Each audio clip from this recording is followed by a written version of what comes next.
পিতার চতুর্থ সংশোধনী আর কন্যার পঞ্চদশ সংশোধনীতে বাংলাদেশের রাজনীতির কি ভয়ঙ্কর ক্ষতি হয়েছে, গণতান্ত্রিক ব্যবস্থা ও ধারা কিভাবে ধ্বংসস্তূপে পরিণত হয়েছে, ভোটাধিকারের নামে জাতিকে কিভাবে অপমানিত করা হয়েছে তা পরিমাপযোগ্য নয়। অজস্র রক্তপাতের উৎসমুখ হয়ে রয়েছে এই দুই সংশোধনী। পিতা ও কন্যা দুজনেই রক্তের বিনিময়ে অর্জিত বাংলাদেশে ক্ষমতাকে দীর্ঘস্থায়ী করতে গণতান্ত্রিক সংস্কৃতিকে গলা টিপে হত্যা করেছে, প্রকৃতপক্ষে সংবিধানকে ধ্বংস করার জন্য সংবিধান ব্যবহার করেছে। ফলশ্রুতিতে ক্ষমতা থেকে উৎখাত হয়ে পিতা মর্মান্তিক হত্যাকাণ্ডের শিকার হলে জাতি নীরবে মেনে নিয়েছে, আর কন্যা ক্ষমতা থেকে উৎখাত হলে জনগণ উল্লাসে ফেটে পড়েছে। সংবিধানের পঞ্চদশ সংশোধনী ছিল মূলত চতুর্থ সংশোধনীর নামান্তর। বহুদলীয় সংসদীয় ব্যবস্থার আড়ালে একদলীয় বাকশালের নতুন সংস্করণ। একদলীয় ব্যবস্থার মর্মবাণী ছিল বঙ্গবন্ধুর একক ক্ষমতা বাধা বিঘ্নহীনভাবে দীর্ঘস্থায়ী করা। শুধুমাত্র একটি দল থাকবে আর কোনো বিরোধী দল থাকবে না। আর তার কন্যা শেখ হাসিনা আরো অধিকতর চতুরতার সঙ্গে পঞ্চদশ সংশোধনী আনয়ন করেছেন। এর মর্মবস্তু হচ্ছে, শেখ হাসিনা একক ক্ষমতা নিরন্তর ধরে রাখবে নির্বাচনী নাটক মঞ্চস্থ করে। বাকশালী শাসনের মতো দল নিষিদ্ধ নয়, দল থাকবে অনেক, কিন্তু প্রতিযোগিতা থাকবে না। বাকশালের নির্বাচনী ব্যবস্থা ছিল এক দল থেকেই কয়েকজন প্রার্থী হবে, আর শেখ হাসিনার কৌশল ছিল অন্য দল থেকে প্রার্থী হবে, কিন্তু সবাই নৌকা মার্কার প্রার্থী।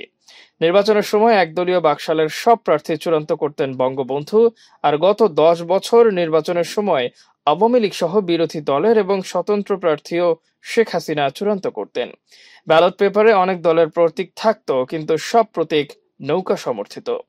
শেখ হাসিনার তুলনায় বঙ্গবন্ধু ছিলেন শিশু। তিনি এক দল এক দেশ এক নেতা এই চর্চাকে পৃষ্ঠপোষকতা করতে গিয়ে 6 মাসেই চিরকালের জন্য বিদায় নিয়েছেন পরিবারের আরো 16 জনকে নিয়ে। আর শেখ হাসিনা বহুদলীয় গণতন্ত্রের আড়ালে একদলীয় শাসন ব্যবস্থায় 15 বছর ক্ষমতায় থেকে পলায়ন করে ভারতে গমন করেছেন এবং বেঁচেও আছেন। বঙ্গবন্ধু বাকশাল করে স্ত্রী পুত্র পুত্রবধূ ভাই সহ সব হারিয়েছেন, আর হাসিনা ফ্যাসিবাদ কায়েম করেও পুত্র কন্যা ভগ্নী সহ নিরাপদে আছেন। বঙ্গবন্ধু 55 বছর বয়সেই জীবনের সমাপ্তি করেছেন, আর হাসিনা 78 বছর বয়সেও পালিয়েছেন। বঙ্গবন্ধুর মর্মান্তিক মৃত্যুকে কেউ পুঁজি করতে চাননি, কিন্তু শেখ হাসিনা তার পিতার মৃত্যুকে প্রতি মুহূর্তে পুঁজি করে ক্ষমতাকে কুক্ষিগত করেছেন। ফলে কন্যা হয়ে পিতাকে জনগণের ক্ষোভের লক্ষ্যবস্তুতে পরিণত করেছেন। বঙ্গবন্ধু স্ট্যাচু এবং 32 নম্বরের বাড়ি ধ্বংসস্তূপে পরিণত করার দায় একমাত্র শেখ হাসিনার। কন্যা হয়ে পিতার মর্যাদাকে ধূলিসাৎ করেছেন। চতুর্থ সংশোধনী ছিল বঙ্গবন্ধুর ক্ষমতা নিরঙ্কুশ করার বেআইনি আয়োজন, এবং পঞ্চদশ সংশোধনী ছিল শেখ হাসিনার ক্ষমতা চিরস্থায়ী করার অসাংবিধানিক আয়োজন। 1975 সালের 25শে জানুয়ারি চতুর্থ সংশোধনী পাশ হয়, যার মাধ্যমে 72 সালের সংবিধানের মৌলিক কাঠামো ধ্বংস করা হয়। এই ভয়াবহ সংশোধনী বঙ্গবন্ধুর জীবদ্দশায় অল্প সময়ে বিনা তর্কে সংসদে গৃহীত হয়। এর মাধ্যমে সংসদীয় মন্ত্রিপরিষদ সরকারের বদলে রাষ্ট্রপতি শাসিত ব্যবস্থা প্রবর্তন করা হয়। বিচারপতি নিয়োগ এবং বরখাস্তের ক্ষমতা রাষ্ট্রপতির কাছে ন্যস্ত করা হয়। রাষ্ট্রপতিকে অপসারণের জন্য সংসদের 3/4 সদস্যের ভোটে পাশ হওয়ার শর্ত যুক্ত করা হয়। সংবিধানের 6ষ্ঠ ক ভাগ সংযুক্তিপূর্বক আওয়ামী লীগ সহ সকল রাজনৈতিক দল নিষিদ্ধ করে একটি রাজনৈতিক দল চালু করার ব্যবস্থা করা হয়। প্রজাতন্ত্রের কর্মে নিযুক্ত সকলকে একদলীয় শাসন ব্যবস্থার দলে সদস্য হওয়ার ব্যবস্থা করা হয়। একদল ছাড়া অন্য সকল দলের রাজনৈতিক কর্মকাণ্ড পরিচালনা নিষিদ্ধ করা হয়। এই সংশোধনীতে শেখ মুজিবুর রহমানের নাম জাতির পিতা বঙ্গবন্ধু শেখ মুজিবুর রহমান উল্লেখ করা হয়, এবং বিনা নির্বাচনে পরবর্তী 5 বছরের জন্য বঙ্গবন্ধুকে নির্বাচিত প্রেসিডেন্ট হিসেবে ঘোষণা করা হয়। এই চতুর্থ সংশোধনীতে সংসদের মেয়াদ বৃদ্ধি করা হয়। সরকার কাঠামোর পরিবর্তন, সরকারের মেয়াদ বৃদ্ধি ইত্যাদি প্রশ্নে জনগণের মতামত নেয়ার কোনো প্রয়োজন বোধ করেনি। এই সংশোধনীর মাধ্যমেই সংবিধান কতটা অগণতান্ত্রিক, স্বৈরাচারী এবং সংখ্যাগরিষ্ঠ সরকারি দলের আজ্ঞাবাহী তা প্রমাণিত হয়েছে।